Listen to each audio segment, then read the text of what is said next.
Hello, good morning दोस्तों, जय हिंद, नमस्कार। आप लोगों का हार्दिक स्वागत एवं अभिनंदन वंदन है आपके अपने YouTube channel double A academy में। तो चलिए मेरे दोस्तों, हम आज आप लोगों को देने जा रहे हैं लिपि की दूसरी कक्षा। ठीक है, आज आप लोगों की लिपि की दूसरी कक्षा होने वाली है, क्योंकि हमने आप लोगों को देवनागरी लिपि तक लाकर छोड़ दिया था, क्योंकि हमने कहा था कि यह देवनागरी लिपि का विकास हो गया। अब अगली कक्षा में पढ़ेंगे कौन सी लिपि, तो देवनागरी लिपि। अगली कक्षा आप लोगों को हमने कहा था कि देवनागरी लिपि की होगी, तो वह समय आज आ गया और आज पढ़ेंगे देवनागरी लिपि। आज हम लोग पढ़ेंगे दोस्त देवनागरी लिपि। ठीक है, आइए देखते हैं देवनागरी लिपि। तो देवनागरी लिपि पहले देखते हैं कि यह आई कैसे। ठीक है, हमने तो चित्र के माध्यम से पिछली कक्षा में आप लोगों को बता दिया था कि कैसे कैसे विकास हुआ, लेकिन अब जो पश्चिमी शैली से हमने बताया था, किससे, पश्चिमी नागर से या पश्चिमी नागरी से किसका विकास हुआ, देवनागरी का। तो पश्चिमी नागरी किधर है, भारत के किधर है, तो आप लोग एक राज्य का नाम सुने होंगे, गुजरात राज्य। राज्य का नाम क्या है, गुजरात। गुजरात राज्य के ब्राह्मण किसके, गुजरात राज्य के ब्राह्मण थे। कौन थे, ब्राह्मण। वह किस जाति के थे, नागर जाति के थे। किस जाति के, नागर जाति के। ठीक है, गुजरात राज्य के ब्राह्मण थे, वह नागर जाति के थे और वो लोग अपने देवों की पूजा करते थे। किसकी पूजा करते थे, देवों की पूजा करते थे। अब पहले तो देवों की पूजा करने के लिए संस्कृत का प्रयोग किया जाता था और वह भी वैदिक संस्कृत का, परंतु अपने देवों की पूजा करने के लिए, देवों की पूजा करने के लिए, देवताओं की पूजा करने के लिए, ठीक है, अपने देवता या देवों की पूजा करने के लिए ये लोग क्या किए, प्रयोग किए टूटी फूटी भाषा का, लौकिक संस्कृत का प्रयोग करने लगे। ठीक है, उसमें से जो बोले उसमें वैदिक संस्कृत पूरी अच्छी प्रकार से नहीं बोल पाए, इस कारण ये लोग लौकिक संस्कृत में धीरे धीरे बोले और वह लौकिक संस्कृत भी धीरे धीरे का हुई, टूटी। और टूटने के बाद नागर जाति के ब्राह्मण अपने देवताओं की पूजा के लिए जिस लिपि का प्रयोग किए, उस लिपि का नाम रखा गया देवनागरी। नागर जाति के ब्राह्मण गुजरात राज्य में रहने वाले थे और उन्होंने अपनी देवताओं को पूजा करने के लिए जिस लिपि का प्रयोग किया, उस लिपि को कहते हैं देवनागरी लिपि। कौन सी लिपि, देवनागरी लिपि। तो आप लोगों से यह तो प्रश्न नहीं पूछा जाएगा, लेकिन आप लोगों से प्रश्न पूछा जाएगा कि देवनागरी लिपि का प्रयोग सर्वप्रथम किस राज्य में मिलता है। तो देवनागरी का प्रयोग सर्वप्रथम यानी सबसे पहली बार सर्वप्रथम किस राज्य में हुआ था, देवनागरी लिपि का प्रयोग सर्वप्रथम किस राज्य में हुआ था, तो उस राज्य का नाम है गुजरात। उस राज्य का नाम क्या है, गुजरात। देवनागरी लिपि का प्रयोग सर्वप्रथम गुजरात राज्य में हुआ था, परंतु कहां पर हुआ था, तो शिलालेख में हुआ था। ठीक है, आगे देखिए, सर्वप्रथम या सबसे पहली बार कहां पर हुआ था, तो देखिए कहां पर हुआ था, तो धारावी के राजा थे। राजा का नाम क्या था, धारावी के राजा, धारावी के राजा, उसका नाम था जयभट्ट। देख लेते हैं, आइए देखिए, उसका नाम था, धारावी का राजा था, धारावी के राजा का नाम क्या था, तो जयभट्ट। धारावी के राजा जयभट्ट के शिलालेख में, जयभट्ट के शिलालेख में, जयभट्ट के शिलालेख में, वह धारावी का राजा था, उसका नाम था जयभट्ट। जयभट्ट के शिलालेख में, किसके शिलालेख में, जय भट्ट के शिलालेख में वह राजा था धारावी का, उसका शिलालेख बना था। उसी शिलालेख में सबसे पहली बार किस लिपि का प्रयोग मिला? देवनागरी लिपि का प्रयोग मिला। किस लिपि का प्रयोग मिला दोस्तों? देवनागरी लिपि का प्रयोग मिला। और इसमें पूछा जाएगा प्रश्न कि देवनागरी लिपि की शैली क्या है? तो देवनागरी लिपि की शैली क्या है? तो देवनागरी लिपि की शैली है अक्षरात्मक। देवनागरी लिपि की शैली क्या है? अक्षरात्मक है, न कि वर्णात्मक है। ठीक है, देवनागरी लिपि की शैली है अक्षरात्मक, परंतु रोमन की शैली क्या है? अक्षरात्मक है। ठीक है, रोमन की शैली क्या है? अक्षरात्मक। देखिए यहीं पर लिख देते हैं, यह देवनागरी की है। यह किसकी है? देवनागरी। यह देवनागरी लिपि की शैली है, परंतु अब अगला वाला क्या हमने बताया है उसका नाम बोलिए। तो रोमन लिपि की शैली, किस लिपि की? रोमन लिपि की शैली। नोट में लिख लीजिएगा, रोमन लिपि की शैली कैसी है? तो वर्णात्मक है। रोमन लिपि की शैली कैसी है दोस्तों? वर्णात्मक है। कैसी है? वर्णात्मक। रोमन लिपि की शैली कैसी है? वर्णात्मक है। परंतु देवनागरी लिपि की शैली कैसी है? अक्षरात्मक। ठीक है, तो आगे चलिए। यह तो हो गया देवनागरी के बारे में। अगली कुछ जानकारी हम लोग अर्जित करते हैं। देवनागरी लिपि किस किस भाषा में बोली जाती है और देवनागरी लिपि का प्रयोग किस किस भाषाओं में होता है? तो प्रयोग देखते हैं। देवनागरी लिपि का प्रयोग किस किस भाषाओं में होता है? तो पहला बात हिंदी, संस्कृत,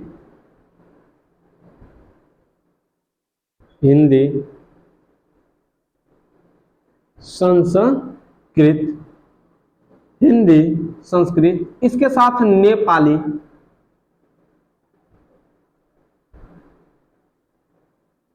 नेपाली, नेपाली के बाद मराठी। किसी को याद करिएगा चाहे मत करिएगा मेरे दोस्त, इस पर हैशटैग लगा लीजिए।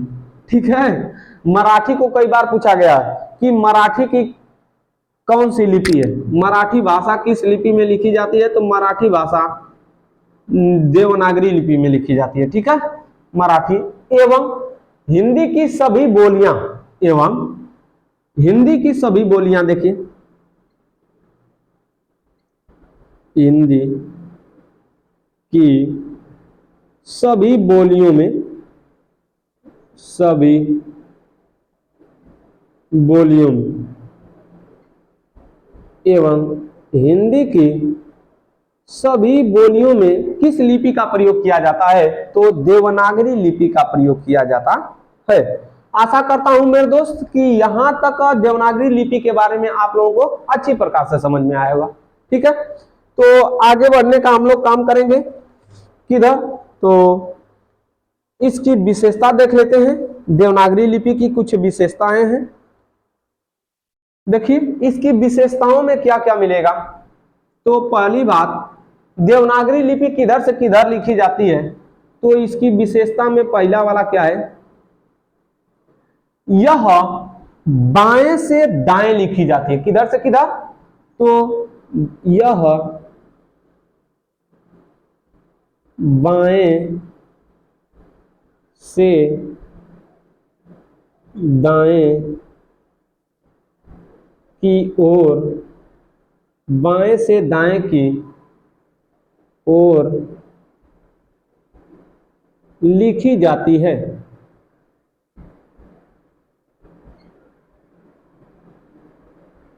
यह बाएं से दाएं की ओर लिखी जाती है। अगला, इसकी विशेषता क्या है कि यह अक्षरात्मक लिपि है। कैसी लिपि है? यह अक्षरात्मक लिपि है। यह लिपि कैसी है? अक्षरात्मक लिपि है। और कुछ इसके बारे में विशेषता, इसके बारे में अगली विशेषता है कि इसके प्रत्येक वर्ण के ऊपर देखिए शिरो रेखा लगी है। ठीक है, प्रत्येक वर्ण के ऊपर, प्रत्येक वर्ण के ऊपर, प्रत्येक वर्ण के ऊपर शिरो रेखा, शिरो रेखा लगी होती है, लगी होती है। अगली वाली विशेषता, देवनागरी लिपि में वर्णों की संख्या कितनी है और स्वरों की संख्या? देवनागरी लिपि में वर्णों की संख्या कितनी है? वर्णों की संख्या 52 है। कितनी है? 52। और देवनागरी लिपि में स्वरों की संख्या कितनी है? स्वरों की संख्या, तो देवनागरी लिपि में स्वरों की संख्या है 11। देवनागरी लिपि की यह जो आपकी क्या है? विशेषता है। यहां पर देवनागरी लिपि की विशेषता शुरू है। देखिए, तो आशा करता हूं मेरे दोस्त कि आपको यह कक्षा समझ में आ रही होगी और आगे भी समझ में आएगी। आगे देखिए, यह देवनागरी लिपि की क्या है? विशेषता है। आज देखिए, इतना मेरे दोस्त यदि समझ में आया होगा तो स्क्रीनशॉट बनाइए। जल्दी से आगे बढ़ने का काम करते हैं। जल्दी से आगे बढ़ेंगे, स्क्रीनशॉट बनाइए जल्दी से। हो गया? आइए देखते हैं। चलिए, तो आगे बढ़ेंगे दोस्त किसके और इसके बारे में और जानकारी। चलिए दोस्तों, आशा करता हूं कि आप लोगों ने स्क्रीनशॉट ले लिया होगा और मैं आगे बढ़ने का काम करता हूं, इसको मिटाता हूं। ठीक है, आगे चलिए देखिए। अब कुछ इसके बारे में जानकारी लेते हैं कि देवनागरी लिपि जो है, इसके टाइप को किसने बताया, सर्वप्रथम बताने का किसने प्रयास किया? प्रकार को, देवनागरी लिपि के प्रकार को बताने का प्रयास किसने किया था? तो आप लोगों को बता देता हूं, एक पत्र निकला था। उस पत्र का नाम क्या था? तो उस पत्र का नाम था केसरी पत्र। ठीक है, देवनागरी लिपि के टाइप को बताने का जिसने प्रयास किया था, एक पत्र निकला, उस पत्र का नाम था केसरी पत्र। देखिए, उस पत्र का नाम क्या था? केसरी पत्र। और केसरी पत्र का प्रकाशन, केसरी पत्र का प्रकाशन कब हुआ था? तो केसरी पत्र का प्रकाशन हुआ था 1881 ईस्वी में। केसरी पत्र का प्रकाशन कब हुआ था? 1881 ईस्वी में। ठीक है, परंतु इसको प्रकाशित करने वाला प्रकाशक कौन था? प्रकाशक कौन था? तो इसके प्रकाशक थे बाल गंगाधर तिलक। नाम सुने होंगे, बाल गंगाधर तिलक। इन्होंने देवनागरी लिपि के प्रकार या टाइप को बताने का प्रयास किया और एक पत्र निकाला 1881 ईस्वी में। उस पत्र का नाम है केसरी पत्र। इसका प्रकाशन हुआ 1881 ईस्वी में। इसको किया किसने? बाल गंगाधर तिलक। गरम दल के नेताओं में इनका अहम स्थान रहा।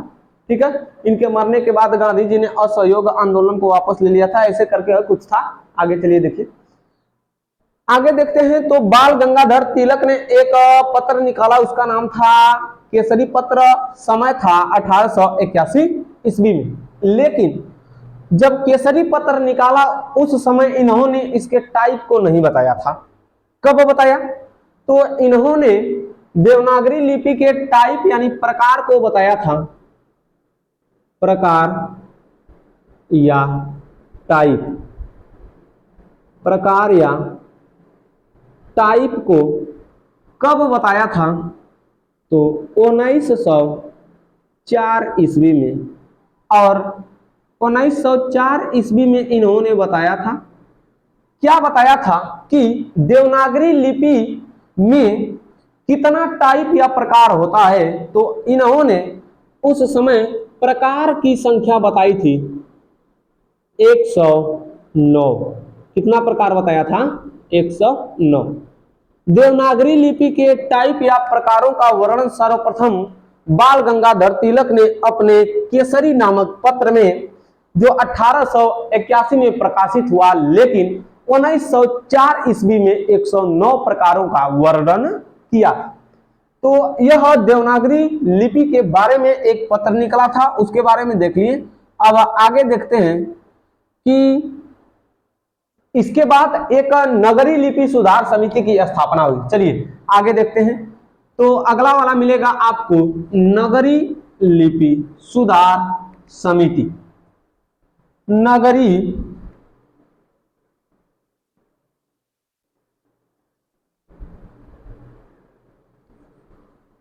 आपको मिलेगा नगरी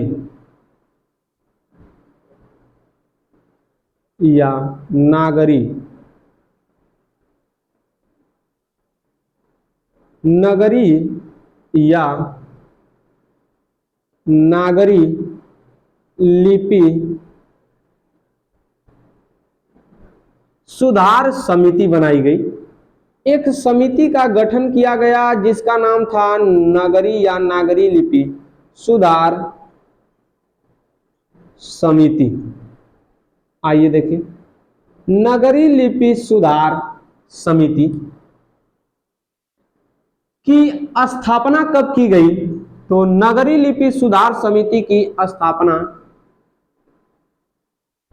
स्थापना वर्ष देखते हैं, इसकी स्थापना देखते हैं।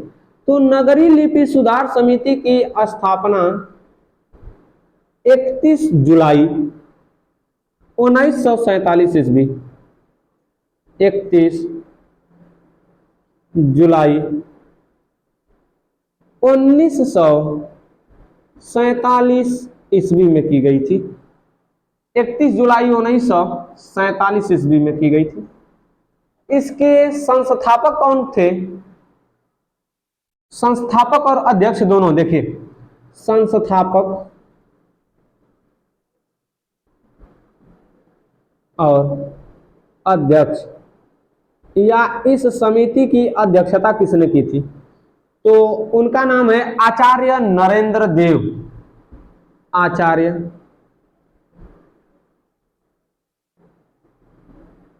नरेंद्र देव। आचार्य नरेंद्र देव ने नगरी या नागरी लिपि सुधार समिति की स्थापना 31 जुलाई 1947 में की। और जो समिति की स्थापना की गई उसमें कहा क्या गया था?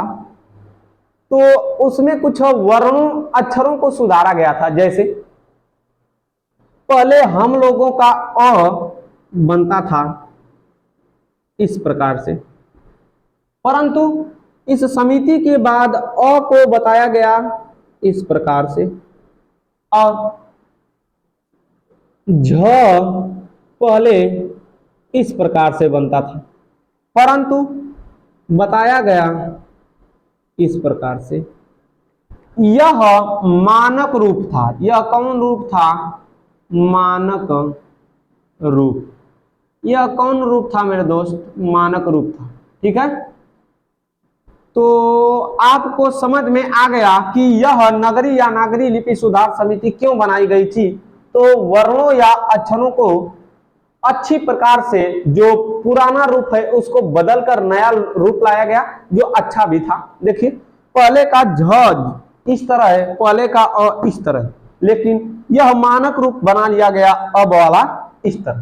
तो आगे चलिए देखते हैं, कुछ और इसके बारे में है तो उसको देखते हैं। जल्दी से इसका हम लोग क्या करेंगे, स्क्रीनशॉट ले लीजिए। अब मैं मिटाने का काम करता हूं। चलिए, हो गया। आइए, एक 1960 में स्थापना की जाती है हिंदी निदेशालय की। हिंदी निदेशालय की स्थापना, आपसे एक एक नंबर के लिए प्रश्न पूछ लिया जाएगा कि हिंदी निदेशालय की स्थापना, हिंदी निदेशालय,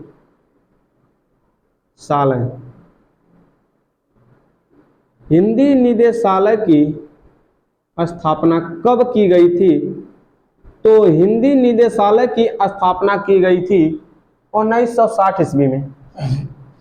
कब की गई थी?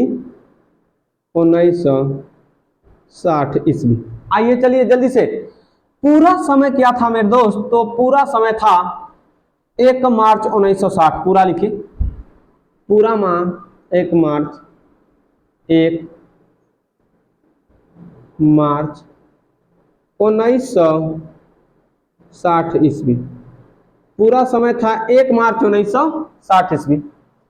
यह तो हिंदी निदेशालय की स्थापना है, लेकिन अगला प्रश्न आपसे पूछा जाएगा मेरे दोस्त, चिंता मत करिए, उसका भी बता रहा हूं। केंद्रीय हिंदी निदेशालय का मुख्यालय कहां है?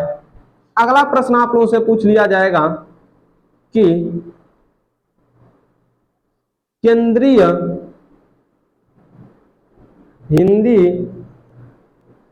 निदेशालय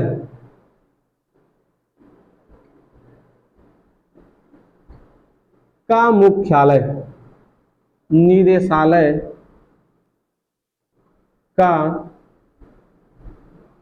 मुख्यालय, तो केंद्रीय हिंदी निदेशालय का मुख्यालय है नई दिल्ली।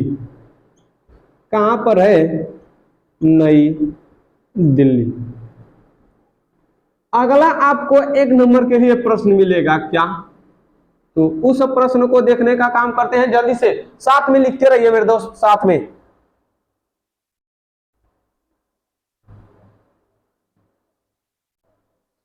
साठ के दशक हो गया, अब आएगा 70 के दशक वाली बात। तो 70 के दशक में एक आया था बात, क्या? मानक हिंदी वर्णमाला का प्रकाशन कब हुआ था? ठीक है, मानक देवनागरी। चलिए आगे थोड़ा सा इंक डालें दोस्त, तो रुक जाइए 1 मिनट।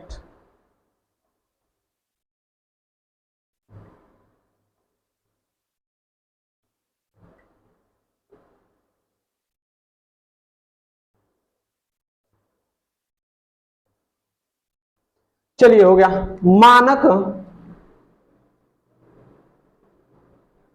मानक देवनागरी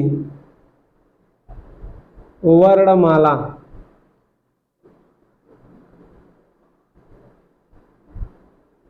का प्रकाशन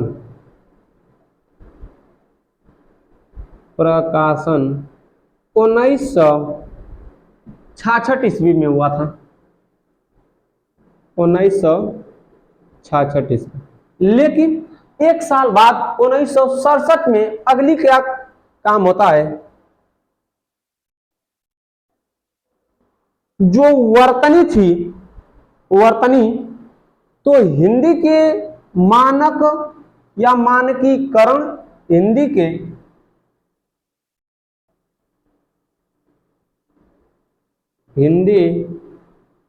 के मानकीकरण वर्तनी का प्रकाशन, हिंदी के मानकीकरण वर्तनी का प्रकाशन 1967 ईस्वी में हुआ। 1967 ईस्वी में। चलिए जल्दी से, अब इसके बाद देखिए मेरे दोस्त, मैं धीरे धीरे देवनागरी लिपि की समाप्ति की ओर चल रहा हूं, और अब अगले कड़ी में आगे बढ़ने वाले हैं हम लोग। तो देखिए,